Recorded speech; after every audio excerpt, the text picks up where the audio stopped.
Mikil hitabylgja gengur yfir Evrópu og hitinn hefur víða farið yfir 40 stig.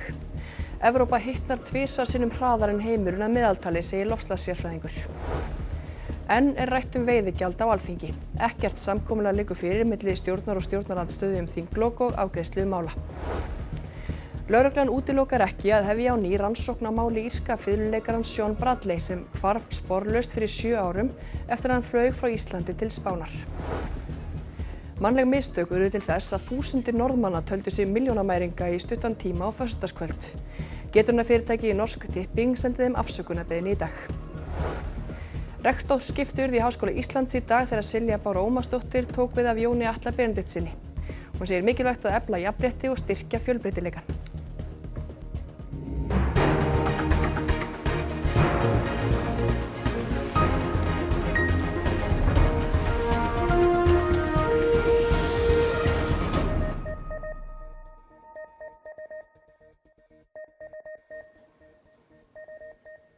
Gott kvöld.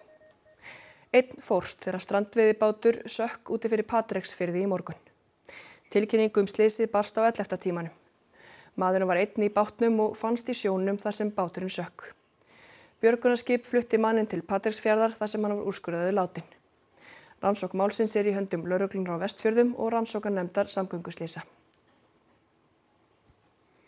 Ekkert samkomulag liggur fyrir á Alþingi milli stjórnar og stjórnarandstöðu afgreiðslu mála og þinglok. Viðræður milli flokkanna sigldu í strand í gær og engir formlegir fundir hafa verið í dag. Þingfundur hófst klukkan 10 í morgun og búist við að hann standi fram á kvöld og jafnvel fram á nótt. En Sólveig Ólafsdóttir fréttamaður er á Alþingi. Sólveig, er eitthvað óformlegt samtal í gangi á milli flokkanna til að leysa þennan hnút? Já, hér hafa nú verið mögulega þreifingar í allan dag en engir formlegi fundir eins og segir. Það virðist sem að það sé veiðigjaldsfrumvarpið sem standi helst í vegi fyrir samkomulagi. Ég er hérna með 2 þingflokksformenn hjá mér, Sigmar Guðmundsson og Hildi Sverrisdóttur. Sigmar, er það veiðigjaldsfrumvarpið sem stendur í vegi fyrir því að það sé náð samkomulagi þinglok? Já, svona í ljósi þess að ræðan sem er núna í gangi er held ég upp undir 101, ræða númer 1400 nærri því, bara í annarri umræðinni. Það er búið að ræða þetta nærri 100 klukkutíma. Þetta hefur verið lengi nefnd og fengið ítarlega umfjöllun þar og þá myndi ég nú halda að það væri alveg svona ágætis mælikvarði á að já, þetta er auðvitað stóra málið. En við höfum auðvitað verið að funda mikið síðustu daga þingflokksformenn og ég held að við höfum öll verið svona ágætlega vongóð það í gær að það væri kannski eitthvað að gerast. En svo rökk þetta bara í baklásins og stundum vill verða. Það hefur verið lítið viðræður í dag og veit ekki hvenær þráðurinn verður tekin upp aftur en við þurfum svolítið að fara að spýta í lófana til þess að geta lokið Alþingi Íslendinga með ykkur í reisn. Hildur, er þetta tilfellið? Er það veiðigjaldið sem stendur í fólki? Já, það er alveg augljóst að við í stjórnarandstöðunni höfum réttilega miklar áhyggjur af áhrifum þess frumvarps og að áhrifamat liggi ekki nægilega vel fyrir að hægt sé að hleypa því gegn óbreytt. Við erum bara mjög skýr í okkar afstöðu það. En það er alls ekki eina málið, það eru fleiri mál sem eru líka vanbúin hvað það varðar áhrifin og kostnað og svo framvegis. En án sem að vilja kannski fara út í smáatriði í svona viðkvæmum umræðum þá eru þetta öll málin undir. Okkur hefur gengið ágætlega að miðla málum og þokast áfram. En þetta er auðvitað ekki búið fyrir en þetta er búið og við vitum að það er verkefnið og ég finn vilja allra til þess að gera það einlægt og vel þannig að við skulum bara vera bjartsýn að það náist. Við erum þá bara bjartsýn á það að þinglok verði mögulega fyrr en varir og við kveðjum héðan úr Alþingi. Takk fyrir þetta, Sólveig Ólafsdóttir. Fullt var út úr dyrum á íbúafundi á Þingeyri í dag vegna þeirrar ákvörðunar Arctic Fish að loka fóðurmiðstöð fyrirtækisins á staðnum. Forstjóri Arctic Fish segir að ákvörðunin standi. 9 manns starfa í fóðurmiðstöð Arctic Fish á Þingeyri en þessi störf flytjast burt úr byggðarlaginu verði lokun miðstöðarinnar að veruleika. Fyrirtækið hyggst flytja starfsemina til Ísafjarðar í haust. Íbúar á Þingeyri hafa brugðist hart við þessar ákvörðun og mætingin á íbúafund sem hverfisráð Þingeyrar boðaði til í dag er til vitnis það. Mér finnst þetta bara hræðilega sorglegt og þetta er bara stór biti fyrir samfélagið og menn sem að starfa þarna eru náttúrulega bara í lykilstöðum hérna þó að það kannski sé nú ekki á eins og slökkvilið og sjúkrabíll sé kannski ekki á vegum Arctic, þá þetta bara mjög samfélagslega mikið mál. Hvernig andinn svona í samfélaginu? Hann ekki góður sko. Eins og sér bara, hér flykkist fólk að og það bara gremja í gangi sko. Við erum búin að verja þetta fyrirtæki með kjaft og klóm alveg í gegnum tíðina. Ég var nú lengi á þessu fyrirtæki sjálfur og ég ansi hræddur að þetta sé ekki góður leikur sko. Forstjóri Arctic Fish segir hörð viðbrögð við ákvörðun fyrirtækisins koma á óvart. Já, ég nú að segja það kemur kannski á óvart harkan í þessu, en það auðvitað skiljanlegt að ákvörðun sem þessi veki viðbrögð, sérstaklega hjá íbúum. Þetta eru gríðarlega góð störf og við höfum alveg fundið fyrir því að þau eru vel metin, en þess vegna hefur auðvitað líka þessi ákvörðun ekki verið tekin í neinu flýti. Þingeyri í Ísafjarðarbæ og innviðaráðherra áttu fund með bæjarstjórunum þar í dag og hefur skorað á Arctic Fish að sýna samfélagslega ábyrgð og draga ákvörðunina til baka. Ja, svo stendur það ekki til, þessi ákvörðun var ekki tekin í flýti og ég held að við sýnum samfélagslega ábyrgð með því að sýna ábyrgð í rekstri, standa okkur vel í rekstri og geta þannig vaxið og búið til störf á Vestfjörðum. Hiti hefur verið og yfir 40 stig víða í Evrópu síðustu daga. Einna heitast hefur verið á Spáni og í El Granado náði hitinn 46 gráðum helgina sem nýtt met fyrir júnímánuð. Hitamet hafa verið slegin víðar til dæmis í Serbíu og Slóveníu. Þá eru rauðar eða appelsínugular viðvaranir í gildi mjög víða í álfunni eins og sést á þessu korti. Það verður áfram heitt næstu daga með tilheyrandi ógn við heilsu fólks og hættu á gróðureldum. Europe is warming at about twice the global average rate. And this is due to a number of reasons. The amount of land in Europe, land is warming up faster than ocean areas. The proximity to the Arctic, so the European region has part of the Arctic in it. And the Arctic is warming at 3 to 4 times faster than the global average rate. Evrópuríki eru þegar farin að bregðast við þessum veruleika, en betur má ef duga skal. More green spaces, because when there's biodiversity in cities, it's much cooler than hard surfaces like tarmac or glass. The technology is there. It's just building in that infrastructure to really cool down cities and enable people to understand the risk associated with heat stress. Hiti verður 0,5 milljón bana á hverju ári. Mikill hiti getur valdið álagi á líkamann sem fer á fullt við það að reyna að halda sér köldum. Það getur meðal annars leitt til hjartaáfalls eða nýrnabilunar. Ung börn og eldra fólk eru sérstaklega viðkvæm fyrir hita.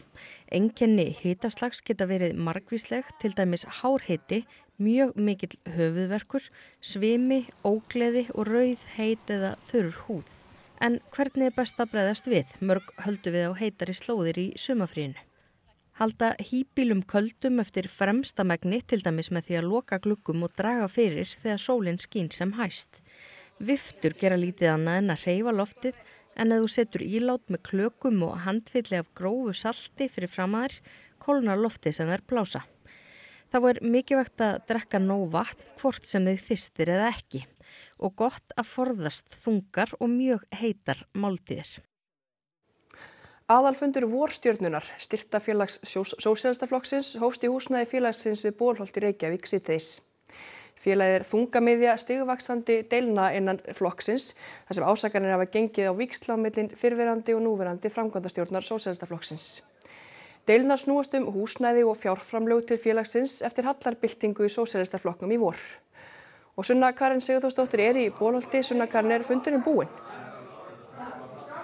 Já, fundinum var að ljúka núna rétt áðan. Þetta var fjölsóttur fundur. Það var röð út úr dyrum og fundurinn hófst talsvert á eftir áætlun sem var ekki síst vegna þess að það var verið að taka á móti skráningum í vorstjórnina fram á síðustu stundu. En Sanna Magdalena Mörtudóttir, eini kjörni fulltrúi Sósíalistaflokksins, var kjörin í stjórn vorstjörnunar og hennar fólk, sem þýðir þá væntanlega slit á milli vorstjörnunar og sósíalistaflokksins. Þetta eru þetta áfram þessar tvær stríðandi fylkingar úr gömlu og nýju framkvæmdastjórninni. Þetta var hitafundur, það heyrðust hróp og köll út á götu þó hann hafi gengið nokkuð svona hratt og örugglega fyrir sig. En það var líka hiti í fólki áður en að fundurinn hófst og við tókum nokkra félagsmenn tali. Ég var ekki í þessum hópi, já ok, ég bara var hérna milli, ég var bara hérna milli. Þetta er náttúrulega erfitt, þetta er átök og hér er fólk sem maður hefur unnið mikið með, þótt væntum, sem hefur snúist gegn félögum sínum. Þannig að þetta er erfitt, en ég er bjartsýn. Það er búið að vera smalafullt af fólki þarna fyrir vorstundin og fundin, fólk sem ég aldrei séð áður í flokknum taka þátt. Þetta verður bara forvitnilegt að sjá hvernig þetta fer, en það er alveg ljóst að þessi fundur var ólöglega boðaður, en sjáum hvað setur. Er það ljóst að fundurinn var ólöglega boðaður? Já, það var ekki öllum boðið sem eru félagar í vorstundin á fund. Þau voru með einhverja sína eigin félagarskrá sem vantar fullt á nöfnum í og mikið af fólki sem var í vorstundin sem var skráð sem var ekki boðið. Hér er öskrað á mann af því að viðkomandi var ekki skráður í vorstjörnuna samkvæmt nýjum lista, en segist hafa verið skráður á lista sem var stólið. Léninu okkar var stólið og þar með félagarskránni. Fólk þurfti að skrá sig inn aftur. Já, og hérna hjá mér er Sanna Magdalena Mörtudóttir.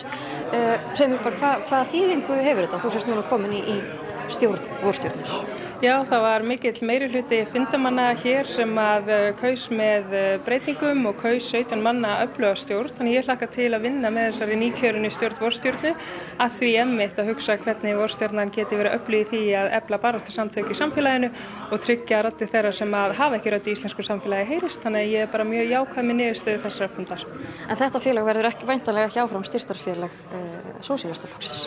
Eins og ég nefndi áður og þá var ákveðið að hluti af ríkisstyrk til Sósíalistaflokks Íslands vegna þingkosninga færi til vorstjórnunar. Það var ákveðið á aðalfundi, þannig það er eðlilegt að ný stjórn Sósíalistaflokksins taki fyrir þá setji fram tillögu að breyta þannig áherslum varðandi fjármagn og hvernig því er úthlutað, af því það eru þetta alltaf félagar sem að hafa valdið. En getur þetta félag starfað án þessara fjárframlaga? Fjárframlög koma víða að. Það eru styrktaraðilar úr samfélaginu sem að vilja styðja við þetta góða markmið og ég hef sjálf greitt inn í vorstjórnina og þannig að við munum auðvitað bara leita allra leiða til þess að tryggja að við séum að verja fjármunum í baráttu þeirra sem að þurfa á því að halda. Takk fyrir þetta, Sanna Magdalena. Við segjum þetta gott héðan en við munum áfram fjalla þetta mál í fréttum okkar klukkan 10. Takk fyrir þetta, Sunna Karen. Vinir og ættingjar írska fiðluleikarans Sean Bradley vilja að lögregla opni rannsókn á hvarfi hans á ný. Sean hvarf sporlaust frá Íslandi í júní 2018 og hefur ekki sést síðan. Hann er talinn hafa farið fyrirvaralaust upp í flugvél til Malaga á Spáni. Enginn veit hvers vegna. Í sama flugi var kona sem bjó í íbúðin hans á Selfossi og margir vina hans vantreystu. Hún kom svo aftur til landsins skömmu síðar en hann ekki. Eftir að fjalla var málið þetta helst á Rás 1 hafa lögreglu borist nýjar ábendingar málið. Við munum bara fara yfir þessi gögn, bera þau saman við þau gögn sem við höfum og þá framburði, sjá hvort að þetta séu í raun ný gögn og nú ef svo er og ef þetta heimilega okkur þá áframhalda málunni þá munum við gera það. Nú hafa ættingjar og vinir Sean kalla eftir því að lögregla opni málið upp á nýtt. Hver eru viðbrögð ykkar við þeirra ósk? Það er náttúrulega skiljanlegt. Þetta vilja þau fá lúkningu í málið. En við munum gera þetta með þessum hætti. Við fögnum öllum ábendingum sem við fáum inn í málið því að við erum alveg þar líka. Við viljum leysa þetta mál. En við þurfum alltaf að fara eftir þessum reglum. Velkomin Þóra. Þú hefur verið að fjalla þetta mál í þetta helst. Hver var þessi maður, Sean Bradley? Sean Bradley var stórkostlegur hljóðfæraleikari sem kom hingað til lands 1983 til þess að leika með Sinfóníuhljómsveit Íslands. Gerði það í rúman áratug og kom víða við í íslensku tónlistarlífi. Eignaðist marga vini og hans er sárt saknað af þeim. En undir það síðasta þá var farið að halla undan fæti hjá honum. Hann átti við áfengisvandamál og stríða og það svona bitnaði á hans lífi á flestu sviðum. Hann var eiginlega orðinn óstarfhæfur áður en hann hvarf. Einmitt. Og ekkert spurst til hann síðan 2018, en hvað hefur nýtt komið í ljós síðan að þú byrjar að skoða þetta mál? Já, við höfum reynt að teikna upp mynd af því lífi sem hann lifði áður en hann hvarf og við heyrum þá frásagnir frá úr ýmsum áttum af því að þetta samband sem milli konunnar sem virðist hafa farið með honum úr landi og hans hafi kannski ekki endilega verið jafningjasamband, að þetta hafi verið samband þar sem hallaði á hann, þar sem virðist hafa verið gengið svolítið á hans fjármuni meðal annars. Sean Bradley hafði erft talsverða peninga nokkru áður en hann hvarf og rannsókn lögreglunnar fer að snúast samskipti þessara fólks, Sean og þessara konu og það hvort að hafi hallað á hann í þeim samskiptum. Það liggja þarna fyrir gögn eins og til dæmis leigusamningur sem grunsamlegur og hann gerður 2 mánuðum eftir að Sean Bradley hverfur. Samningur sem tryggir konunni forkaupsrétt, forleigurétt, rétt til þess að búa í húsnæðinu í 6 mánuði þess að greiða því. Þannig að það var til skoðunar og það sérstaklega hann hafi verið undirritaður 2 mánuðum eftir hann hverfur. Einmitt.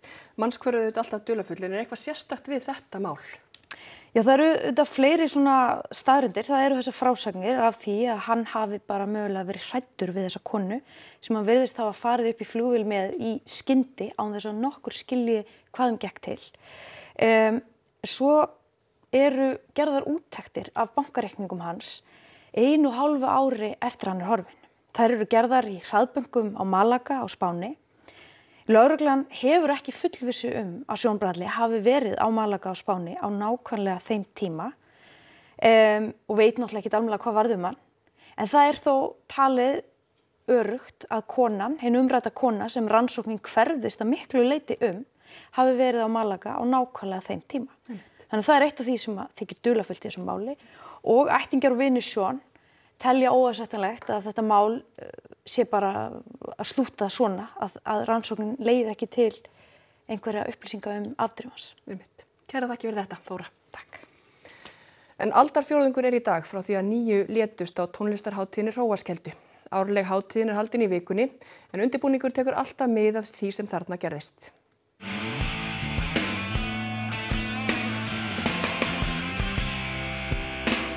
Bandaríska hljómsveitin Pearl Jam var með tónleika á appelsínugula aðalsviði Hróarskeldu hátíðarinnar föstudagskvöldi 30. júní árið 2000. Eftir nokkur lög bað söngvarinn Eddie Vedder tónleikagesti að bakka. Mikill tróðningur væri að myndast. Hljómsveitin náði ekki að klára tónleikana og ljóst var að eitthvað alvarlegt hefði gerst.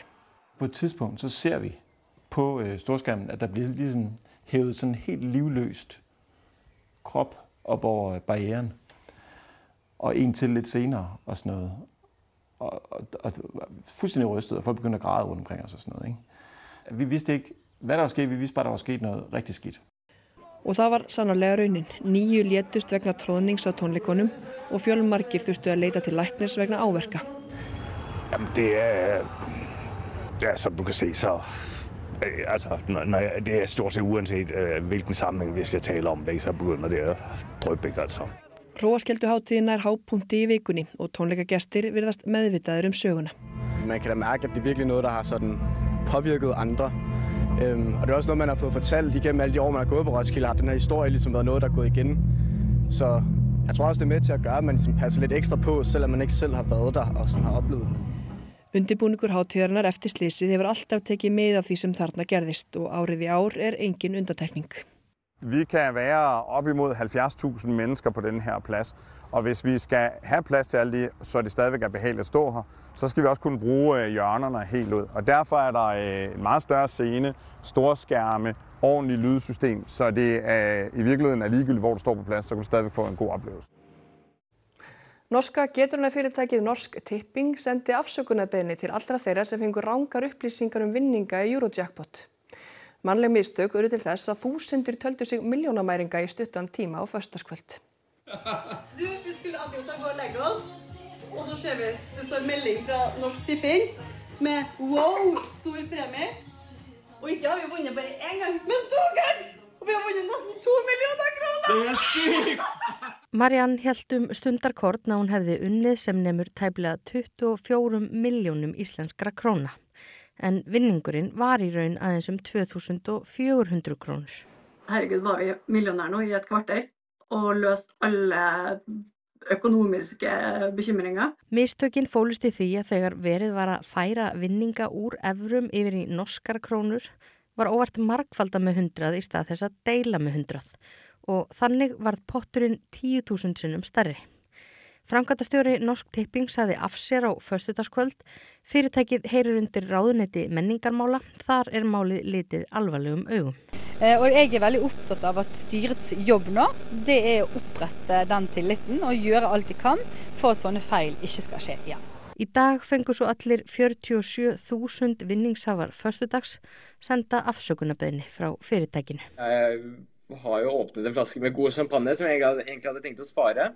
Og så får man den beskjeden. Det selvfølgelig kjipt. Også unge så det ikke så lett å komme på boligmarkedet. Så jeg tenkte, vet du, yes, nå kan jeg endelig spare ordentlig. Ný rektor Háskóla Íslands, Silja Bára R. Ómarsdóttir, tók við embætti í dag. Hún segist áfram leggja áherslu á að efla jafnrétti og styrkja fjölbreytileikann við skólann á næstu mánuðum. Fráfarandi rektor Jón Atli Benediktsson snýr aftur til starfa sinna við rannsóknir í rafmagns- og tölvuverkfræði. Mikið fjölmenni var við athöfnina þegar rektorskipti urðu við Háskóla Íslands í dag. Silja Bára R. Ómarsdóttir tók við embættinu af Jóni Atla Benediktsinni. Já, í dag þetta nú bara tilfinningarnar, leyfa þeim að svona vera uppi við. Ótrúlega gaman að finna bara stuðninginn og þessi fjöldi sem mætir til að taka þátt í þessum embættisskiptum.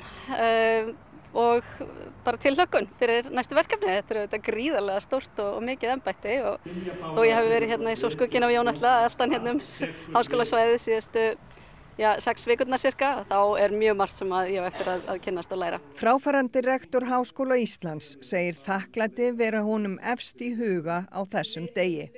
Það hefur bara verið frábær vegferð, svo ég bara mjög ánægður. Ertu með eitthvað ákveðið, hvað tekur við? Já, ég prófessor í rafmagns- og tölvuverkfræði við Háskóla Íslands og ég kom úr því, reyndar var búinn að vera hérna lengi í stjórnsýslunni, fyrst sem aðstoðarrektor og svo núna rektor. Svo ég bara fer tilbaka og fer að sinna rannsóknum í rafmagns- og tölvuverkfræði með höfuð áherslu á gagnaúrvinnslu, gervigreind og þess aftar. Og þá að veðri. Vestlæg eða breytileg átt og víða hæg á morgun.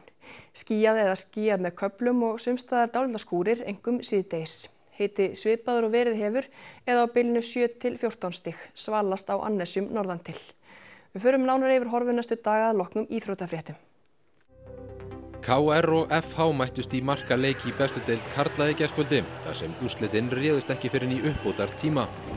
Íslandsmótið í klasa skotfimi fór fram helgina, skyttur hlaða skotin sjálfar og fer þyngdin eftir vindátt og hitastigi. Og við hittum Karolínu Leu Vilhjálmsdóttur sem verður í eldlínunni á EM eftir 2 daga. Þið kannski fáið meira að sjá þetta flip sem við erum mikið í en auðvitað alvara inn á milli og við ætlum okkur stóra hluti. Þá skulum við fara yfir það sem var helst í þessum fréttatíma. Mikil hitabylgja gengur yfir Evrópu og hefur hitinn víða farið yfir 40 stig. Evrópa hitnar tvisvar sinnum hraðar en heimurinn að meðaltali, segir loftslagssérfræðingur. Enn rætt veiðigjald á Alþingi. Ekkert samkomulag liggur fyrir milli stjórnar og stjórnarandstöðu þinglok og afgreiðslu mála. Lögreglan útilokar ekki að hefja á ný rannsókn á máli írska fiðluleikarans Sean Bradley sem hvarf sporlaust fyrir 7 árum eftir að hann flaug frá Íslandi til Spánar. Mannleg mistök urðu til þess að þúsundir Norðmanna töldu sig milljónamæringa í stuttan tíma á föstudagskvöld. Getunarfyrirtæki Norsk Tipping sendi þeim afsökunarbeiðni í dag. Þessum fréttatíma að ljúka og komið íþróttum og veðri. Næstu fréttir í útvarpi og sjónvarpi klukkan 10 í kvöld. Sjáumst þá, verið sæl.